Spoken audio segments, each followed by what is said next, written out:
Hello and welcome back to my channel. In today's video, I will show you how to fix your Vanilla gift card not working on your PayPal. So let's get started. So first of all, open your Vanilla app. Okay.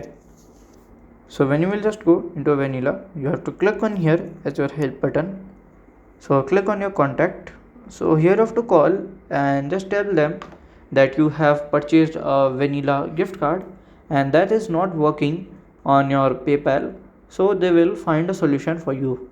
If they doesn't find, you can just raise a complaint that you want a renew or a new card to claim, and they will provide as soon as possible. So this is how to fix Vanilla gift card not working on your PayPal. And if you have any questions, you can let me know in my comment section.